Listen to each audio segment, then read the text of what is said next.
Poll is called to order. Clerk, please call the roll.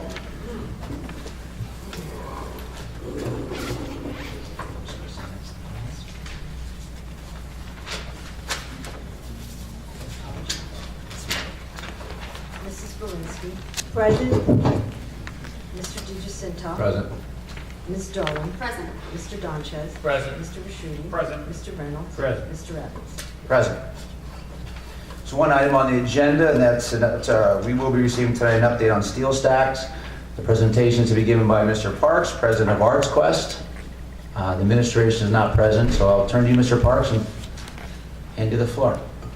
Isn't Mr. Cooper the administration for the evening? Mr. Cooper, comments? I would like to thank members of council for this opportunity to share with you the first 8 months of Steel Stacks, and we're reaching out to our entire community, to our stakeholders, and of course to our important governmental partners in developing the Steel Stacks project. So we really appreciate the opportunity to be here this evening. I have a relatively brief presentation, and then I'll be happy to answer any questions that you have. Are you folks all happy with being there, or would you like to? No. Because this is a really neat picture, so.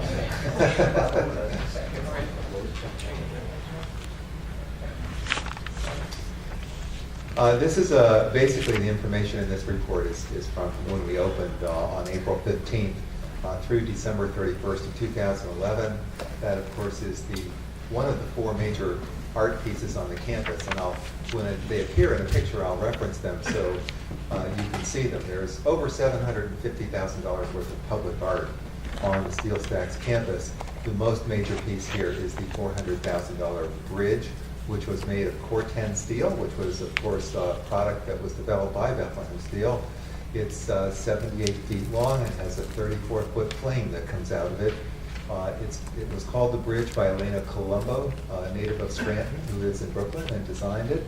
And it was funded by the National Endowment for the Arts and a separate donor.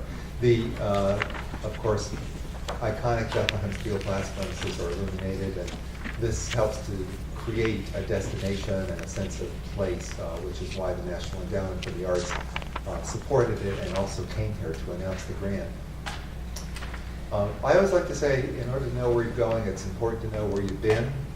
And this is where we've been. This is where we were from the time that we first looked at the site until Steel Stacks started to be developed.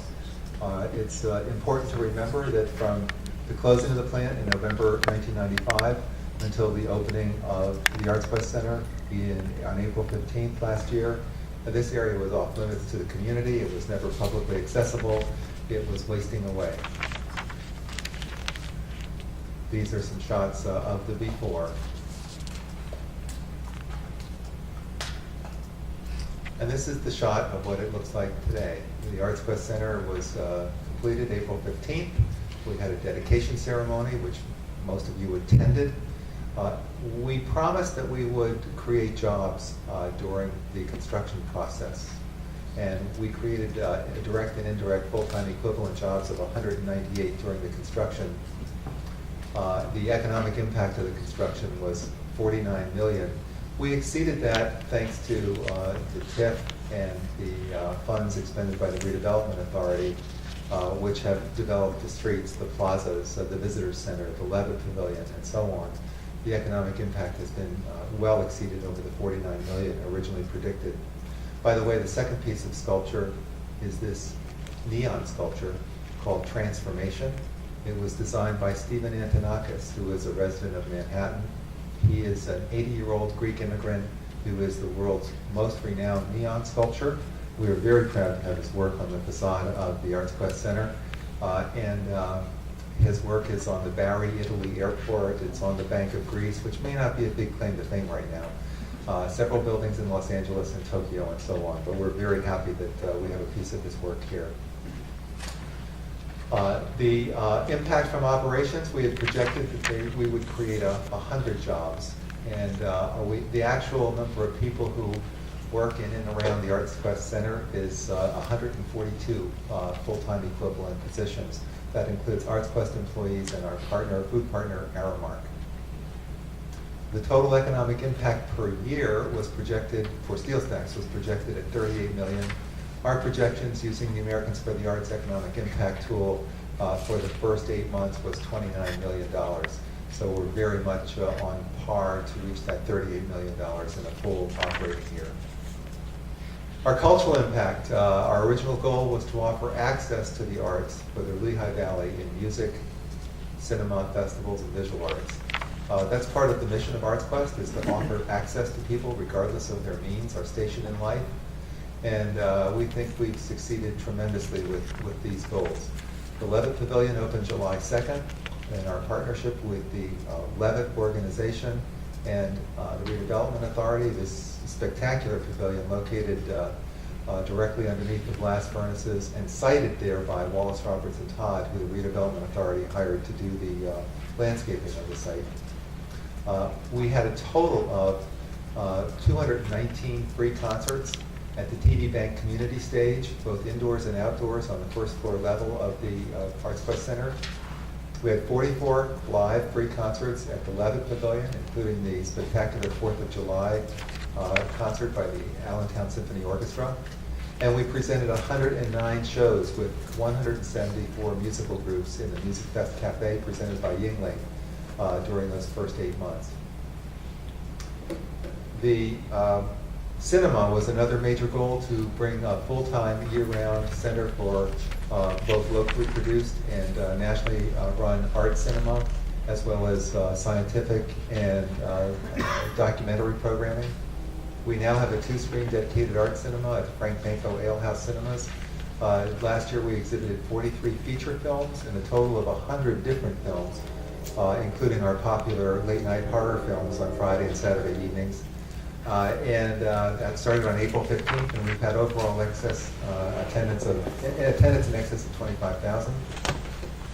We promised that we would have 5 new festivals, and we did. We introduced River Jazz, sponsored by Kincannon Miller, Sabor, our Latin festival, which will occur again.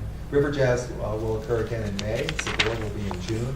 Steel Jam, a jam band festival, was in September, as well as the Blast Furnace Blues.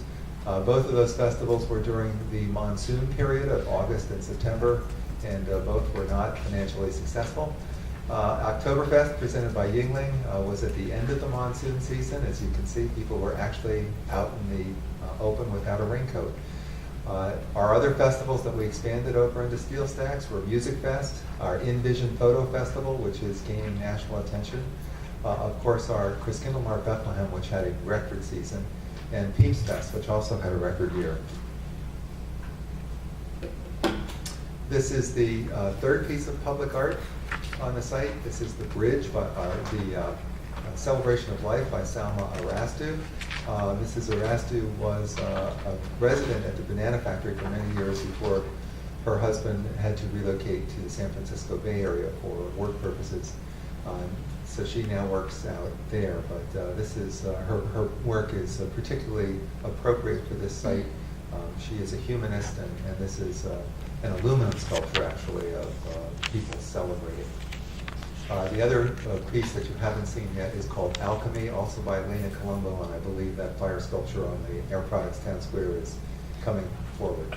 We've also had 5 visual arts exhibits inside the ArtsQuest Center at the Alvin H. Woods Gallery. Community celebrations. This is, we said we were creating the town square, and particularly in this council, in this town hall, where I've spent a lot of important days in my life.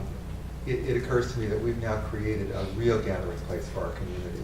We had over 44 nonprofit organizations use the facilities at Steel Stacks just in the first 8 months for their programs. Most of these were either at the Levitt Pavilion or at PNC Plaza, and they are at the Air Products Town Square, and they were not charged for the use of the space. 27 nonprofit organizations have used the ArtsQuest Center for their fundraising events. Embassy Bank came forward with sponsoring all of the patriotic holidays. So Memorial Day, Flag Day, 4th of July, Veterans Day. We'll all have celebrations and ceremonies with free programming for the communities, and especially for our veterans. people who have done great service for our country. We celebrate them on those days. Over 40 businesses have used portions of the Steel Stacks campus for meetings and special events, and yes, we do charge them. One of the purposes of the project was for enhanced tourism development, and that was the reason why Northampton County provided $1 million of hotel tax towards the project. I thought you would find this interesting. We have had challenges in attracting people from the Lehigh Valley, places, foreign places like Emmaus. You know, those of us who are natives know how difficult it is for people from Emmaus to go to Easton and people from Bethlehem to go to Emmaus. But these people found the Music Fest Cafe. This is a Google map of ticket purchasers over the first 8 months. We had 37,752 people, which put us in the top 110 clubs in the country that have ticketed shows. And they've come from quite a range. We originally predicted a 40-mile range for bringing people to the Music Fest Cafe, and we've really hit that 40-mile range. There was an article in the Norristown newspaper about a month or two ago about a reporter coming up to the Music Fest Cafe and seeing all these prominent Montgomery County people and saying, why are they going to Bethlehem and not staying around here? The Levitt Pavilion attendance was over 24,000. This is the Sands Steel Stage at Music Fest. We usually attract people from over 35 states. This was just this past year. We had a record attendance at our main stage, which we increased the capacity. You can see we brought a lot of people to Bethlehem, and thank God we were on our new site, because we would have been doing mud wrestling down at Sand Island had we still been there. This is Christkindlmarkt. These are people who bought tickets for Christkindlmarkt related activities. Christkindlmarkt has always been actually our event that has more people from out of town, a larger percentage of people out of town. Usually it's about 50%. We had record attendance this year at Christkindlmarkt, and mostly from, of course, the Northeast Corridor. We had offered tours every day from the day we opened, April 15th, until the end of December. We had walking tours provided through Historic Bethlehem Partnership, and 2,100 people took these tours. And only 3 days we didn't have people taking tours, one of which was the snowstorm on October 29th, and the other was some kind of really bad hurricane weather. Many visitors viewed the Arts Quest produced 30-minute documentary, Bethlehem, the Christmas City. Hopefully you've seen that. I just had a great anecdote. Somebody said that a religious leader from their church came to the Lehigh Valley, and they had an event at Steel Stacks. This gentleman only had a few hours and wanted to see Bethlehem. And this guy said, well, I'm not a tour guide, but fortunately they timed it so at noon, after their church event was over at the Arts Quest Center, they went down and watched Bethlehem, the Christmas City. And he took this guy to all the places that were shown in the documentary. And he said at 10 after 5, we were standing there, we were still, I think, in the Moravian bookshop or something like that. And this guy was, or the Sun Inn, that was it. They were in the Sun Inn on a tour. And this guy was just fascinated. He had to see everything on the film. So he now wanted to see Lehigh Valley Industrial Park. So his host took him out to Lehigh Valley Industrial Park, and he just barely made his 5:30 appointment. We're not abashed in saying that this didn't start off as rapidly as we thought. There was a bit of hubris, perhaps, and mostly our belief that with all the newspaper coverage and media coverage that this project got, that people would be flocking there immediately. What is, I think, is stunning to me, and I need to share with all of you, is that it is amazing to me, having grown up in this town, how many people don't know where Bethlehem Steel was, and that's only since 1995. You know, people are still saying they're having trouble finding us as they're driving down Daly Avenue. We always say, look at those big blast furnaces, but it's taken a while for people to figure out where we are and who we are and what we're doing, and partly because we're doing so much. So from May through October, our Music Fest Cafe tickets were averaging 46% of capacity. Textbook concert promotion is that to break even, you have to sell 60%. From November 1st through January 14, ticket sales were 64%. I'm happy to say that we finished January now, and in the month of January, our ticket sales were 60% and included 7 sold-out shows. As of January 17, there are 10 major nonprofit events, And you can see them there. We're doing walks, we're doing runs. There's a Corvette show. I think the Ride for Life is a Harley show. There's 32 Harley dealers from around the Mid-Atlantic that are coming in to do that.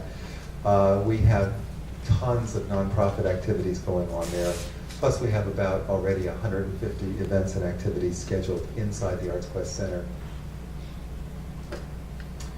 Yeah, that's an updated from the 137. We're up over 150. The Frank Banco Ale House Cinemas opened April 15th. And from December 9th to January 10th, we had 25% of our total audience. So the cinema audience has discovered the Arts Quest Center as well. We've done very well this year. We had our best month in cinema in January. Since November, comedy shows have been at 63% of capacity. It took a long time for people to figure out that we have comedy every Thursday night at the Arts Quest Center. They found that now, and they're coming. I gave this presentation to County Council a couple weeks ago, and I talked about the horror movies at the cinema, and one of the council members shocked me by saying, yes, I take my son and his friends there every Friday night. So you never can tell. I don't, Gene, are you coming to the horror movies? On May 2012, the new Bethlehem Visitor Center will open. With the completion of the Visitor Center, PNC Plaza will become fully accessible, and we'll be able to do even more events and activities. Our outreach, our original goal was to provide education and outreach programs for children and their families. Arts Quest impacts over 25,000 children annually, and it's probably larger than that when you take into account Banana Island and Music Fest. We had 200 young people from Donegan Elementary School in Brockle and the Holy Infancy Catholic School attend this event when we opened the Arts Quest Center. This was the Earth Harp that was attached to the building, and they did a presentation to these children about how sound works, which was quite fascinating. We have more than 300 middle school students participating in our Be Smart After School program. We have our free P's and Q's every Saturday morning at 11 o'clock for kids 2 to 8 and the families who love them. Come to the Arts Quest Center for this free programming at 11 o'clock, right before our indoor winter farmers market right now. And we had the Brockle Band and the Brockle students march from Brockle down the new Greenway over to Steel Stacks to celebrate Light Up a Landmark, which was to celebrate after-school programs back in October. Our financial information is not as rosy. As you can see, this is a shot from Music Fest before the flood. We had a loss this year, an operating loss of about $700,000. That's about 5% of our annual budget of $14 million. Obviously, the major cause was rain, lower than projected audience through October, and higher than projected opening expenses. We are addressing this through a variety of techniques. We do have a line of credit that we're using judiciously. We have made payment plans with major creditors, including the city. We are out fundraising continuously, and obviously we're hoping that 2012 will be a bit better and help us to pay off some of those debts. This is a little reason why I brought our accountant with us. I'd like to introduce Bob Oster from Buchanan Miller. He's going to do a quick review of this one slide to explain why we made a big profit last year. Bob?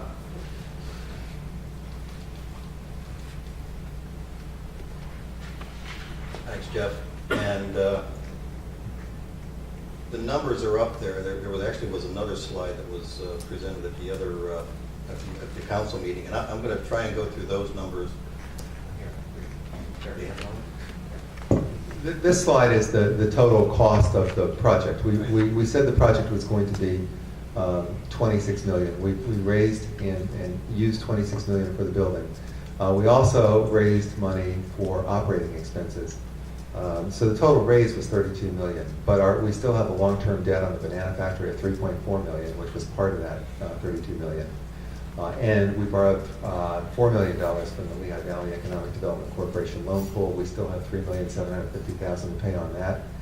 And we have pledges remaining to be paid to us of about $2 million. So we still have a shortfall in terms of our total capital needs of approximately $1.7 to $2 million.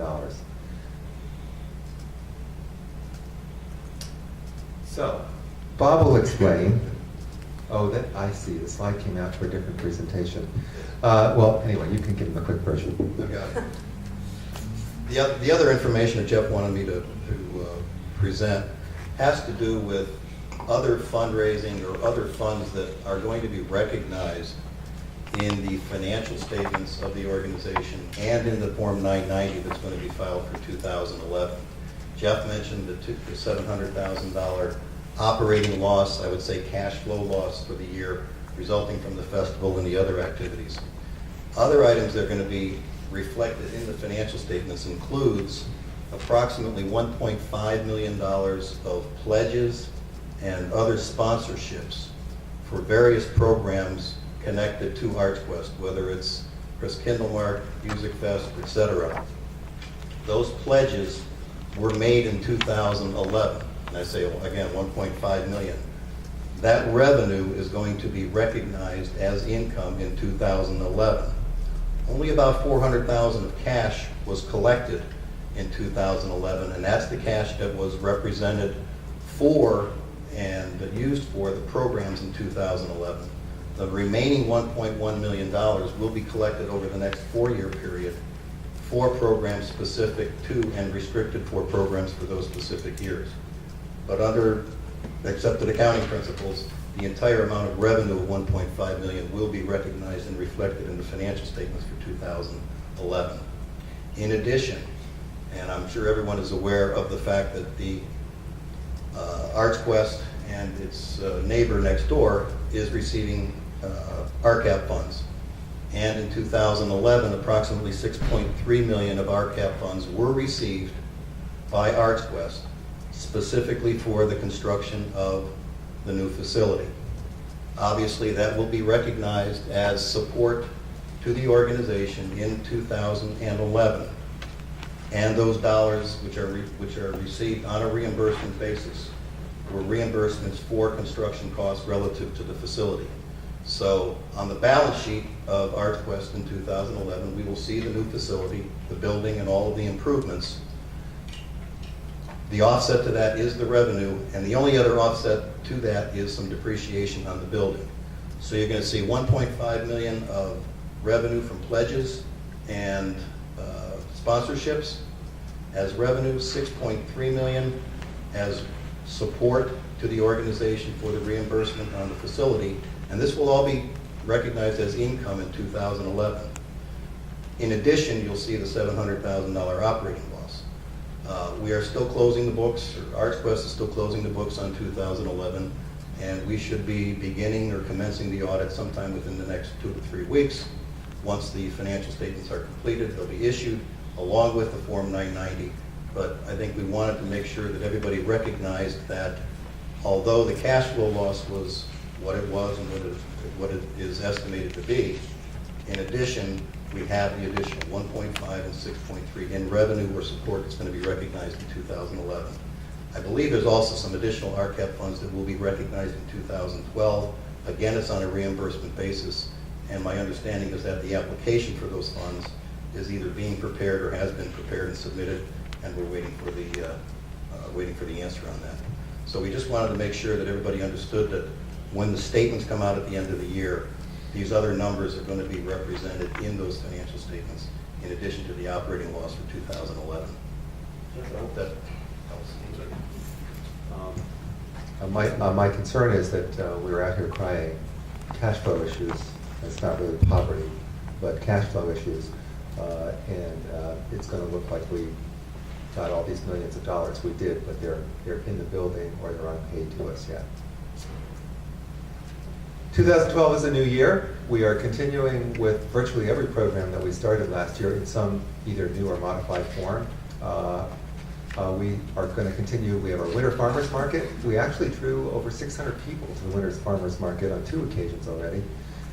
We have our P's and Q's Saturday morning program, our free community stage through TD Bank. The free concerts at the Levitt Pavilion will begin Memorial Day weekend this year. All festivals that were held last year will be held again.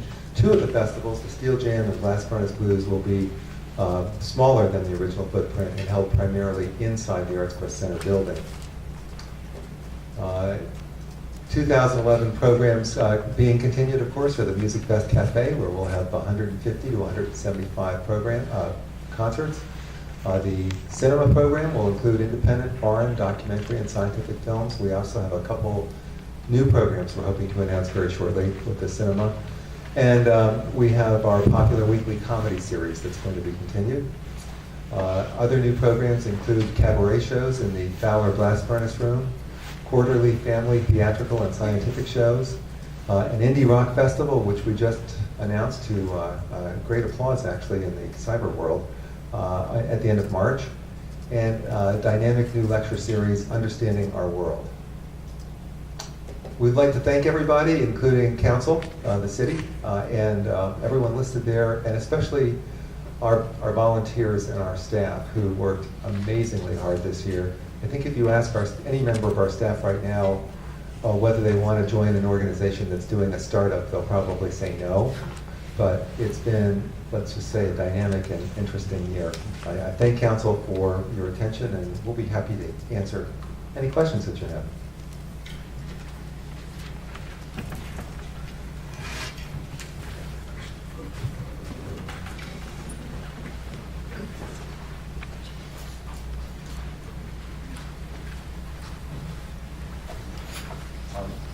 I apologize, I haven't introduced the other folks from Arts Quest who are with me. I have Julie Benjamin, who is our Vice President of Community Partnerships. Sam Torrance, who is our, just last month, elected the new chair of the Board of Trustees of Arts Quest. That's a nonprofit organization. Sam is our new leader. And Cassie Hilgert, our Senior Vice President of Advancement. So any of us will be happy to answer questions, and we have a handout with all of the PowerPoint. Okay, thank you, Mr. Parks. I'll go to questions, comments from council. Councilwoman Dolan. I'm wondering if you are bringing on a full-time meteorologist for next season. In all seriousness, I'm not sure you're ready to announce anything, but do you have plans in terms of the rain, in terms of locations and things like that? We are finalizing the plans for Music Fest, and there's no changes in terms of the sites. We actually, as you know, we refunded the money for the crafters immediately after the flood, and then we surveyed them, and they begged us not to move them. They said twice in 28 years isn't a bad record, and this is where we want to be. So we're going to keep the crafters where they were, and see what happens. Hopefully, this will not, 2012 will not be a repeat of 2011. Did you find it necessary, or are you going to find it necessary to ensure that somehow? Because of changed weather patterns? No? We do have, contrary to popular reports, we do insure we have concert cancellation insurance. And so rain insurance is a misnomer. I mean, you can insure anything you want, but rain insurance costs a fortune. Mm-hmm. And it's arbitrary as to where the rain is measured and all that kind of thing. But we do have concert cancellation insurance, and one of our concerts had to be canceled early, so we did collect on that. But I don't think we will go into, you have to go to Lloyd's of London and all that stuff for real rain insurance. I was thinking more about property or in terms of loss for vendors, and I'm not sure how that worked or how that works, and if that's going to have to change in any way. Well, certainly the vendors are responsible for their own property, and especially in an act of God and an act of nature. So I think everybody has to handle that for themselves. Okay. All right, thanks. Question, Councilman DiGiacinto. First, let me congratulate you for taking that $49 or $53 million, whatever you did, and doing what you did in a short period of time. I think all of you guys, all your employees and all your supporters should be proud of that. Having worked in private equity with startup companies, Jeff, for 8 years, I know what it's like managing small amounts of money, but that was a large amount of money to manage, and I understand that. Since you guys are dependent a lot upon discretionary funds for people to spend, Is it in your advantage and best advantage, and I know this is difficult when you're booking acts and stuff, but is there someone who tries to maybe coordinate the activities, like what's going on with the State Theater, the Allentown, fair, what's Zollner's doing, what the future activities will be at the Sands?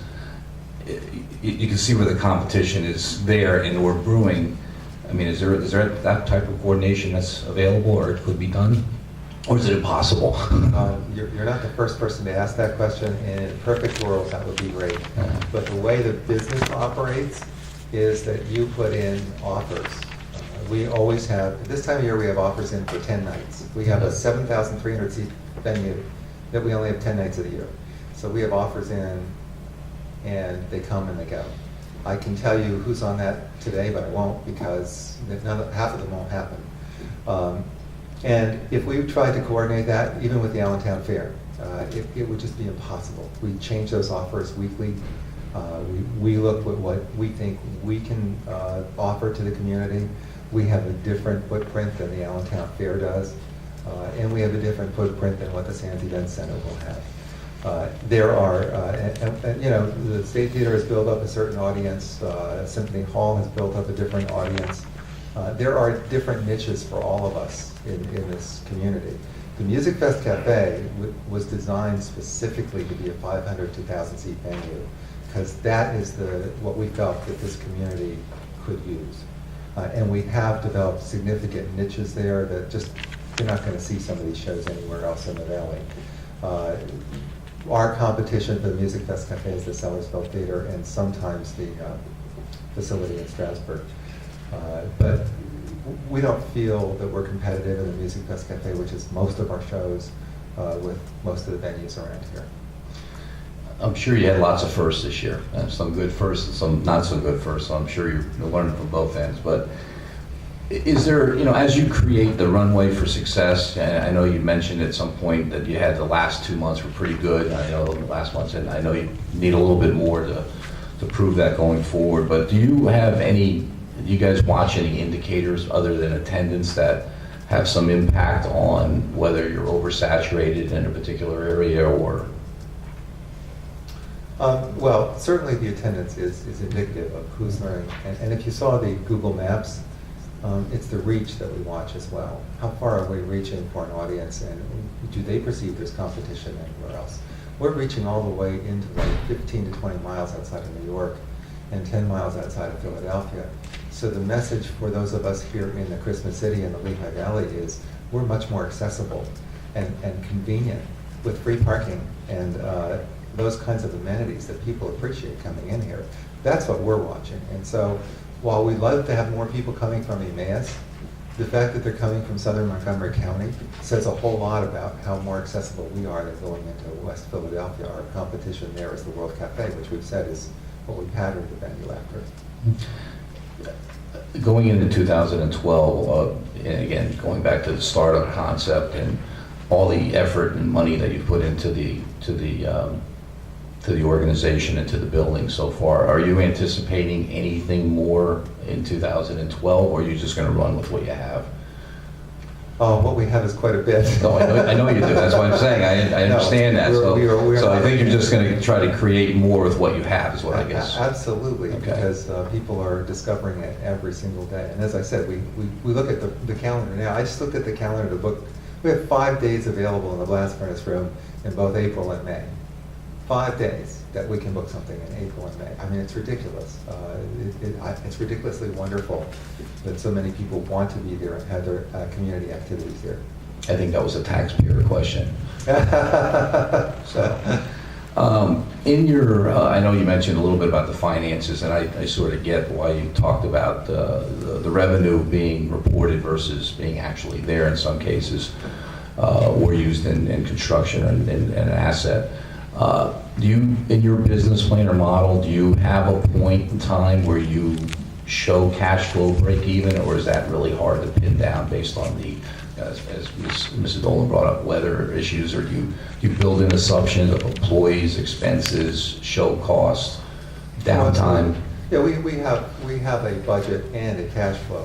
But obviously, as with any business, there are things that you can't control, the weather being the primary one. I mean, January was gangbusters for it, much better than we expected, but the weather in January is fantastic too. So, and I'm sure if you're in the restaurant business, for instance, you're finding that your January was better than you anticipated. So, yes, according to the cash flow, already we've had a great January. We've done better than expected, and we've more than broken even. If we just had January's expenses versus January's revenues, we're already making a sizable profit. But we have a huge amount of unpaid bills that we saw. The good news is that we are, with the exception of 4 or 5 creditors like the city and a couple other major creditors that we've made loan payments with, or payment schedules with, we are current up to, I think we're now up to the end of October. So we're doing well with that, and barring any kind of catastrophic events this year, we should be fine by the end of the year. No, all startups are expected to have unpaid bills. I understand that, and it's just a question of how you handle them going forward is really the key. I think that's what everybody wants to know. Again, I appreciate it, and congratulations for getting it going this far, and I wish you all success into 2012. So, Thank you. Thank you. Mr. Reynolds? Yeah, just a couple quick comments. One is I want to echo what Mr. DiGiacinto said, and that it is quite the accomplishment even to get that campus up and running in the difficult years that you had to fundraise. And I also want to say that I do think that just from anecdotal evidence, as well as backed up by your numbers, is that the word is spreading. I think that sometimes we get caught in like, oh, when Steel Stacks opens, of course we're going to want to go down there. But sometimes it takes a little while longer for the average person that maybe doesn't read the paper every day or doesn't pay attention to these kind of things. And I know I work in Allentown, and I just from once again people saying like, oh, we went over to Steel Stacks the other day. Oh, we went to the casino the other day. Oh, we went to we walked around down there. We hadn't been down there since they did all the stuff that they did down there. So I think that there is a bright outlook in the future. And also I just want to wish you luck, and also your talent people luck, because I think that I get all the emails and I come over a lot, and I think that clearly one of the tough things for you and everybody in the industry is trying to plan what's going to be something that people want to go see in 6, 7, 8, 9 months. And I mean, we see it every day where you see someone that maybe got a little bigger than when they put the show, or maybe they're not quite as hot as they were beforehand. And I think that certainly is. I'm sure that causes a lot of stress, and like you said, when you're competing with these people, and you hate to lose them to another area. But I do think, once again, just from getting the emails and coming over there, the quality of the acts you're getting are certainly ones that people in the music enjoy, and let's hope that they keep coming out. But, Well, anecdotally, I won't mention the act, but what you said is exactly true. I know the Dixie Chicks are the historic thing for everybody. We booked an act at Plaza Tropical last year for $4,000, which is why I won't name the act, because we never talk about the price we pay for acts. But now that act is going for $100,000 this summer. So you missed out on a really cheap ticket for a free show at Plaza Tropical last year. So that's the way the business goes. And my good friend Joe Brake, as I was going through a dismal October, as you might understand, said to me, you know what, don't worry about it. The Iron Pigs at Coca-Cola Park have been there for 5 years, and I still have people telling me they've never been there and they don't know where it is. So it's the Lehigh Valley. We have to kind of ease into this. Yeah, and I was the last thing I will say is I was listening to XPN the other day, and it was actually a couple weeks ago, and they had mentioned the Citizen Coke show that you have coming up. Yes. And it was just, I was driving, and I was just like, there it is, Bethlehem. It's the whole Philadelphia region, and anywhere else that's listening there. So It's going to be a great show. congratulations, and like I said, I know it was a tough year, but it's good to see, and I think we all welcome the good news and the positive things that have been going on. Thank you. Councilman Dunches. Jeff, I just want to echo my comments of my colleagues. I think that you and your whole staff and the board deserves a lot of congratulations, and I think it's Arts Quest is such an asset to the city. And I know this was a very difficult year, needless to say, in so many ways with the economy and everything, but I think it's overall, I think you had a very successful year. I just have one quick question. How's the relationship with the Sands? It seems, based on the newspaper articles, positive, because they'll be having their event center, and you have your event center, and then 2 years from now or so we'll have the Allentown competition, and as Councilman DiGiacinto said, you're looking at so many dollars, that people have to spend. So would you want to just make some comments on that? Well, first of all, our relationship with the Sands is fantastic. I give kudos to Bob DeSalvio. He's an amazing guy who's built an amazing property and continues to do so. The Sands is the major partner in controlling the property around us. I'm hoping that within the next several months, we're going to have announcements of development beginning around the Arts Quest Center, which is just going to be fantastic. We were the canary in the coal mine, the nonprofits going in there first to see if we can draw anybody there. Others are looking. I have to tell you, there are others actively looking at several of the buildings around the Arts Quest Center.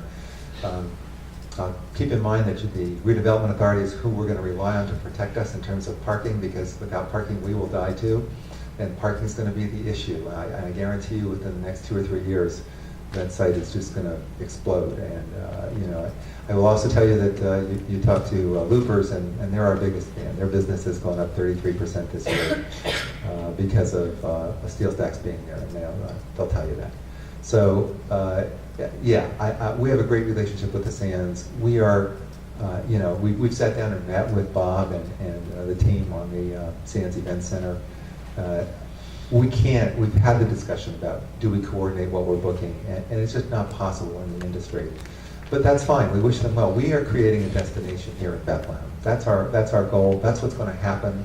And when we've got an anchor that's already drawing 6.8 million people, it's going to make it easier to do this. I'm not saying that our customers are Sands customers, because mostly they're not. But if you look at those Google Maps that I showed you, we're not relying on the economy just in the Lehigh Valley and just the people here. We've got people now viewing this as a destination. And I got to tell you, I've been doing this for more years than I care to count now. But the Christmas season just nailed it. And for those who didn't observe it, we nailed it. I mean, I'm just so impressed with how Christmas worked. We've been promoting ChristmasCity.org. We've been supporting the North Side and now Steel Stacks with one website. Chris Kindlemart had records. The downtown merchants were reporting that their revenues were up 50% for some of them.